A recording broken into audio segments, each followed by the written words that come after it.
Good afternoon. My name is Brian Baker, B-R-I-A-N-B-A-K-E-R. I'm the Chief of Police here in Skokie. With me this afternoon, I have Sergeant John Oakley, J-O-H-N-O-A-K-L-E-Y.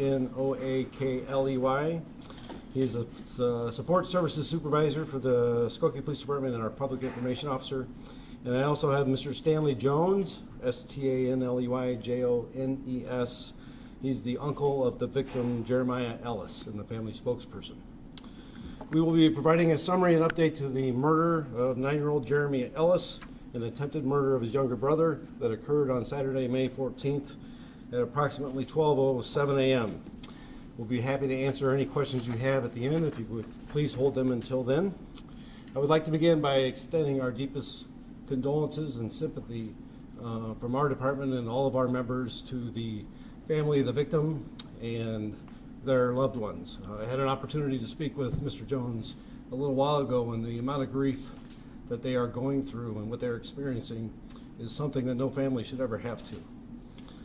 I would also like to highlight and acknowledge the efforts of our first responding officers and fire department personnel that arrived first on scene the night of this incident and horrific crime. The scene that they came upon was horrible. They immediately applied all their resources, all their training, and everything that they could bring to bear.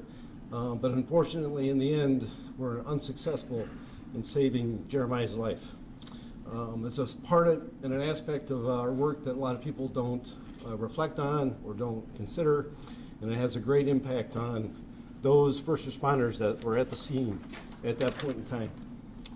In the last 14 days, members of our department and the North Regional Violent Crimes Task Force have worked nonstop around the clock in pursuit of this investigation. I would like to extend my thanks to each and every one of them for the sacrifice, the pursuit of justice, and the effort and professionalism that they give and gave nonstop in the pursuit of this case. And their results are being announced today. I would also like to highlight the incredible amount of support that we got from the public in investigating this case. And it's that amount of support that really broke with our members in the task force that allowed us to bring this case to a successful resolution. And it's through that type of partnership and relationship that we have with the public that we could truly solve crime, prevent crime, and have an achievement towards public safety. And with that, I'll turn it over to Sergeant Oakley.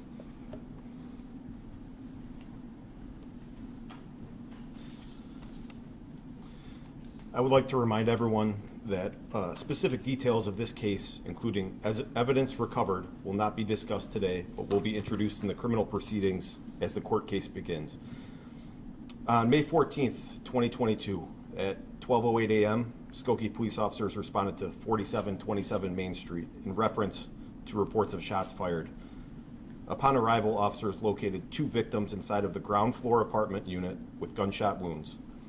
One of the victims, 9-year-old Jeremiah Ellis, had multiple gunshot wounds to his torso and extremities. His younger brother suffered a gunshot wound to his foot. Life-saving measures were performed on Jeremiah by officers and Skokie Fire Department personnel.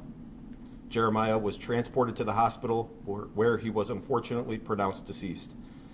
Jeremiah's brother was treated for his injuries at the hospital and later released. The investigation into this incident began immediately. At the time of this incident, Jeremiah and his brother were visiting their grandparents' residence in Skokie. Jeremiah and his brother were laying on the ground in the family television room. There were several other family members inside of the ground floor apartment during the incident. The family television room has a window facing the gangway of the building. At 12:06 a.m., 35 shots were fired into the building through the ground floor window. Both Jeremiah and his brother were struck as a result. An immersive search into video surveillance and witness statements provided investigators with offender and vehicle information. Evidence has been recovered that leads us to believe this is a targeted shooting. Historical cell phone data was obtained for each of the offenders. The data shows that all 3 offending cell phones were together on the night before the shooting. All 3 offender cell phones were in the area of the victim residence on the night prior to the shooting. During this time, 2 911 calls were received where it was reported suspicious vehicle with tinted windows was circling in the area. At this time, officers responded to the area, but were unable to locate the vehicle or any subjects. Cell phone data reflects that on the night of the shooting, all 3 offender cell phones were again located in the area of the victim's residence prior to the incident and fled just after the incident. Extensive evidence has been analyzed and has implicated each offender as being involved in the crime. As of today, 3 subjects have been arrested and charged in connection with this incident. The subjects are Tamisha Clark, who is 32 years of age, Richard T. Banks, who is 22 years of age, and Christian Anderson, who is 16 years of age. All 3 subjects are residents of Chicago. The Cook County State's Attorney's Office has approved the following charges for each of the subjects. 1 felony count of first-degree murder, attempted first-degree murder, and aggravated battery with a firearm. Anderson has been charged as an adult. Subsequently, each subject made an appearance at bond court, and each subject was denied bond. Even though these subjects have been charged in relation to this incident, the investigation remains open and will continue until the court cases are resolved. At this time, I would like to introduce Mr. Stanley Johnson, who again is Jeremiah's uncle, and he's acting as a family spokesperson. Hello. I would like to say that me and my family, we send our condolences to all the families in Texas, the 19 children, 2 adults. We would like to thank the Skokie Police Department for their hard work, the detectives that's involved in our beloved Jeremiah's case. Learning information yesterday in court with who it was that was charged in the murder of my nephew, it hit our family real hard. It hit us close to home. It's a tragedy that the girlfriend of my beloved little cousin, Ralph Banks, will orchestrate an act of violence against his family. Something we as a family know he would have approved of. I ask my family and everyone else to hold their peace. Let the Lord fight the battle, and the investigators of the Skokie Police Department, who we truly appreciate and thank so much. Thank you. Can we ask you a couple questions? Yes. State your name for the record, please. My name is Stanley Jones. Spell Jones, you said? Stanley Jones. Okay.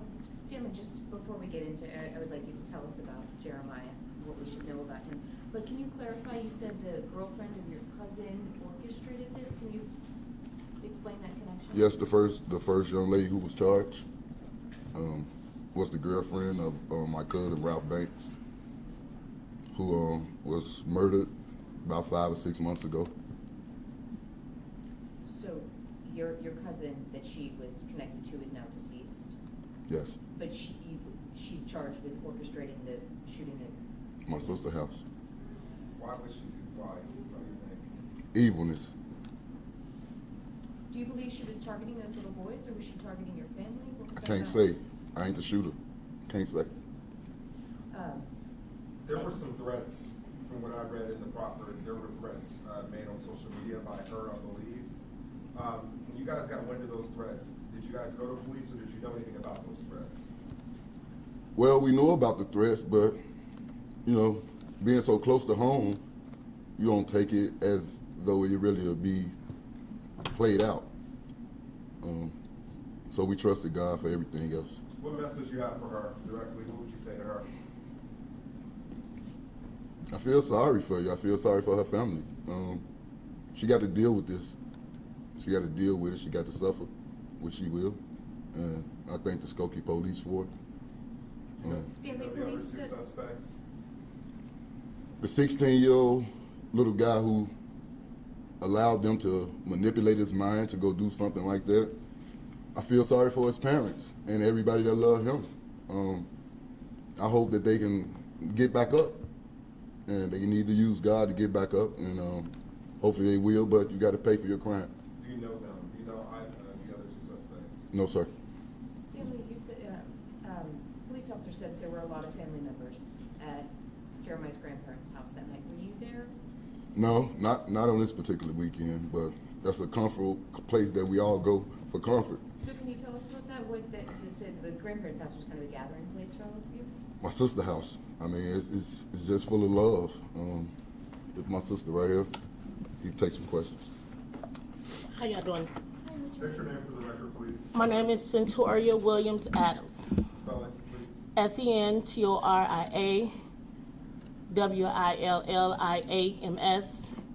And how are you related to? Adams. How are you related? Adamas. Sorry, didn't mean to- I'm Jeremiah's grandmother.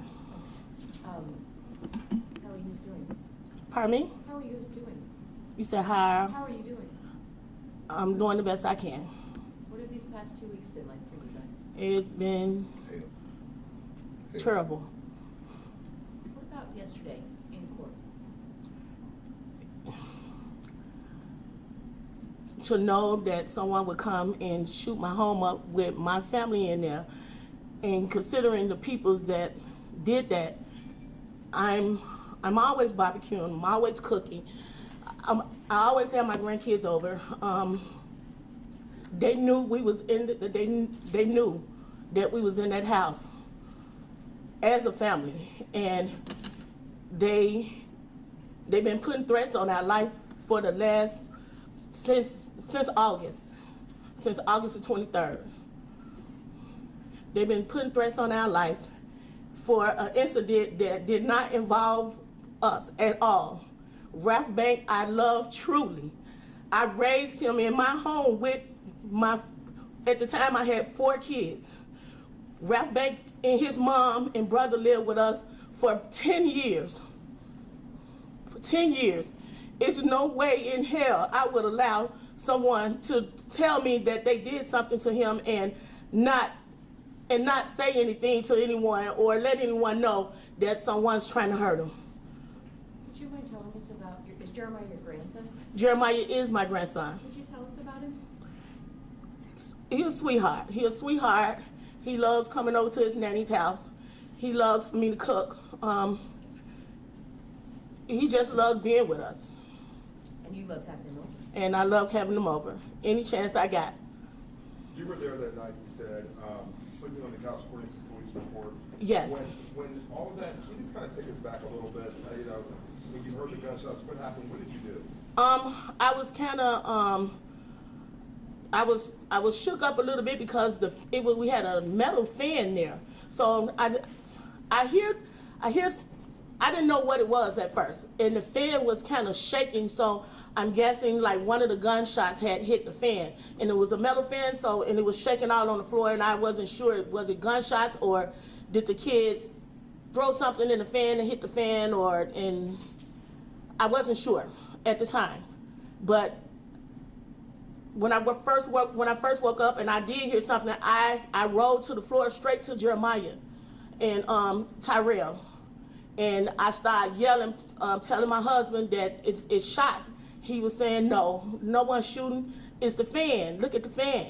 And I'm looking, but I grabbed Jeremiah, and my arm tucked under him, and I felt blood going through my fingers. So What did you do? I started yelling, call the police. And Skokie police, I called them, and I was yelling and screaming, and they was trying to calm me down, and they did arrive, and I was telling them it was shots, but I don't think they was that convinced it was shots right away. But by me sitting on that floor holding Jeremiah, and I had pumped him some in his chest, but as I'm sitting on the floor, I'm looking around, and I looked towards my window, which had an end table there and a lamp, and my computer was in there, and you can see the burnt holes through the shade of the lamp. So and I knew then it was bullets. And you were trying to save your grandson's life. Yes, of course. What's that like for you to relive that now? I relive it every day since then.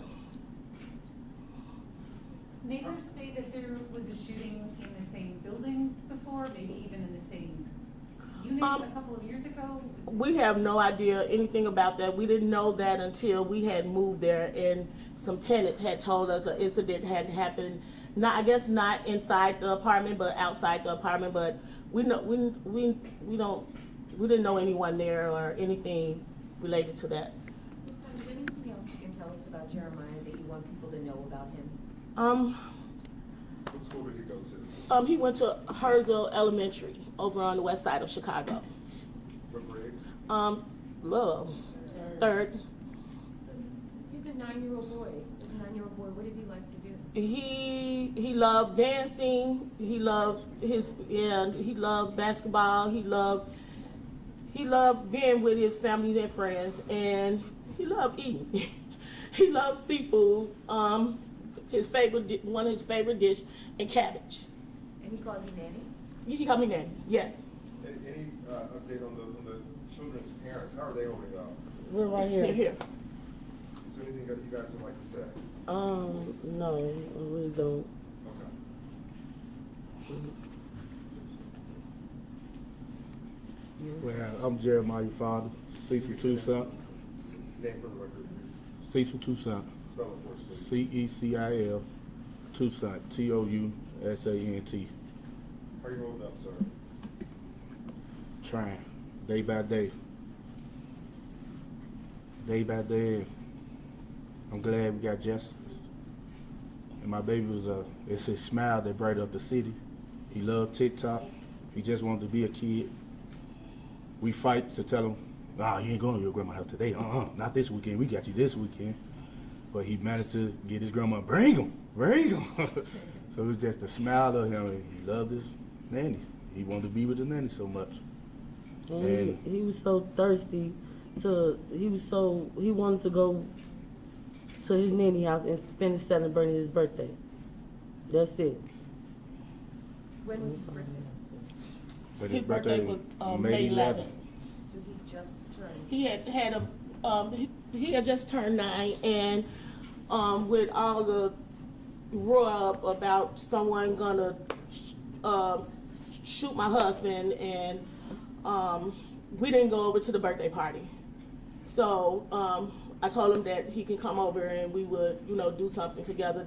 Earlier that day, I barbecued outside the home, and we just hung out there. And he was trying to get me to take him to Skokie Water Park the next day, and I wasn't sure if it was even open, and so that's what I told him. He'd have to wait till tomorrow, and we'll see. So that was our plan.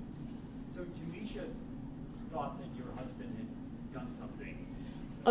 Tamisha Clark and her. Let the investigators answer that question. No further questions. Thank you guys so much.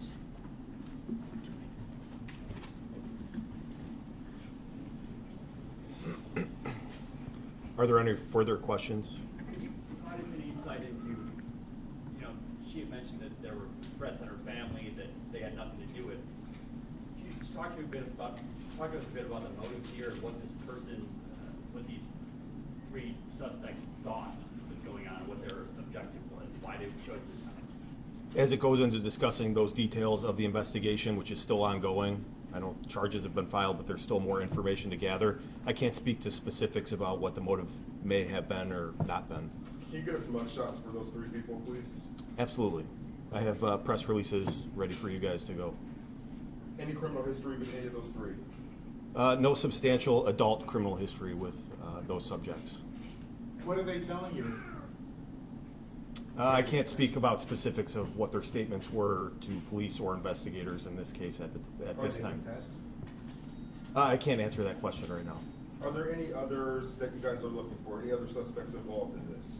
At this time, we're not actively looking for anybody else, but that's not to say new evidence wouldn't come in at any time that could make that a possibility. What message do you have for other possible witnesses who may have saw the murder of this child? If there is anyone else out there that did see anything and hasn't reported it, please contact the Skokie Police Department. The community involvement in this case, witnesses, and just the video canvas and the people that have already helped out has been tremendous. So we encourage anyone to come forward if they have any information related to this case. Were you guys notified of these threats on social media prior to the shooting? Not to my knowledge, no. Do you believe that the suspects knew that there were kids in that home and that was their target? I can't speak to who the target exactly was in this case, but we can say that we do believe that that residence was targeted, but we can't say who the actual target is at this point. According to court records, there were children referenced in the threat. So, I mean, can you guys connect those dots for us or no? At this time, we can't give any specifics as to if any children were in fact specifically targeted and which children those may have been. What's next for the investigation? We're going to continue to gather evidence and make sure that the cases are strong going forward for the court cases and just go forward from there. Can you say roughly how many bullets were fired into the? Yes, 35 shell casings were recovered on the scene. Is the youngest child, is that child out of the hospital? Yes, the family would be able to speak more on that and give information, but as far as we know, he was treated at the hospital and released and is recovering at this time. Was it more than one shooter? At this time, I can't speak to specifics on who did what. They've all been charged in relation to this incident, so we'll let the court cases play out and all that information will come to light. So to be clear, there's no clarity on who actually pulled the trigger, the 16-year-old, the 20-year-old, or the female. Was she there, but then not at the shooting? At this time, all I can say is that all three acted together in committing this crime and carrying it out from beginning to end. So, just a couple more questions if anyone has any. Just to be clear, there were two on the scene that night, and then you guys arrested a third one, or were all three of them there that night? The investigation has revealed that all three of them were there that night. Okay. Do you believe that she fired any shots? I can't speak to who may or may not have fired any shots on the scene. Anything else? Is there a direct message to the general public? Safety is our #1 priority for the residents of Skokie and the surrounding area, and we're out there doing everything we can to prevent crimes from even happening. If you see something, say something, report it to us. We're there for you 24/7. Please call. We're there to respond and to the needs of the community. A lot of times people are scared to do that, though.